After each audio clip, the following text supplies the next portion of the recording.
ఈరోజు వీడియోలో historical background of Indian constitution అంటే మన భారత రాజ్యాంగం యొక్క చారిత్రక నేపథ్యం. ఈ భారత రాజ్యాంగాన్ని కల్పించవలసిన అవసరం ఎలా వచ్చింది అనే దాని గురించి చూద్దాం అనమాట. అయితే బ్రిటిష్ పాలనకు ముందు మన భారతదేశం ఎలా ఉండేది? చిన్న చిన్న రాజ్యాలుగా కొంతమంది రాజుల చేత పరిపాలించబడి ఏకకేంద్ర పాలన ఉండేది కాదు.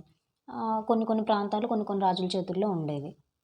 1600వ సంవత్సరంలో ఎప్పుడైతే బ్రిటిష్ వారు మన భారతదేశానికి వచ్చి వ్యాపారం పేరిట ఈస్ట్ ఇండియా కంపెనీ అనే ఒక కంపెనీని స్థాపించారు. ఈ కంపెనీ అప్పట్లో ఓన్లీ వ్యాపారం నిమిత్తమే ఇక్కడ వచ్చిందనమాట. వ్యాపారం కోసం స్థాపించబడింది మన భారతదేశంలో ఈస్ట్ ఇండియా కంపెనీ. ఆ తర్వాత ఏం జరిగింది?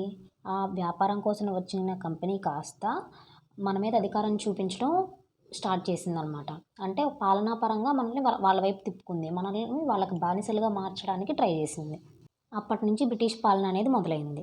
తర్వాత బ్రిటిష్ ప్రభుత్వం అనేది ఇండియాలో ఈస్ట్ ఇండియా కంపెనీ యొక్క పాలనను నియంత్రించడానికి కొన్ని చట్టాలైతే తీసుకొచ్చింది.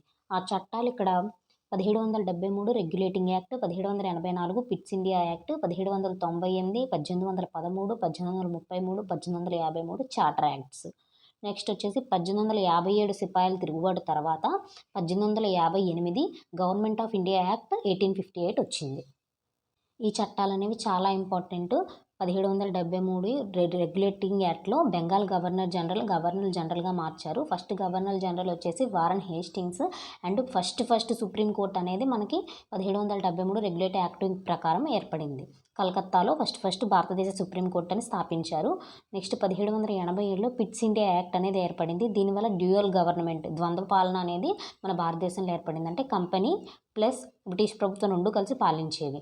Next 1793, 1813, 1833, 1853 charter acts. వీటిల్లో ముఖ్యమైనది 1833 చార్టర్ చట్టం. భారతదేశం మొత్తం ఒకే పాలన కిందకు వచ్చింది.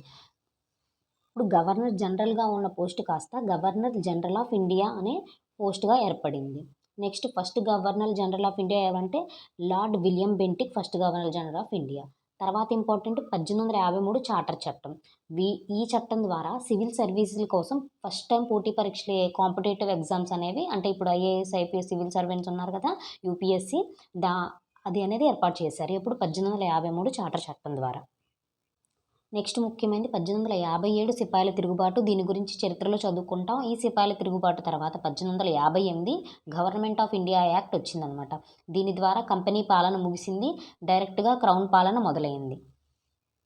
అంటే బ్రిటిష్ రాణి చేతుల్లోకి భారతదేశ పాలన మొత్తం వెళ్ళిపోయింది. వైస్రాయ్ వ్యవస్థ కూడా ఈ చట్టం నుంచే ప్రారంభమైంది.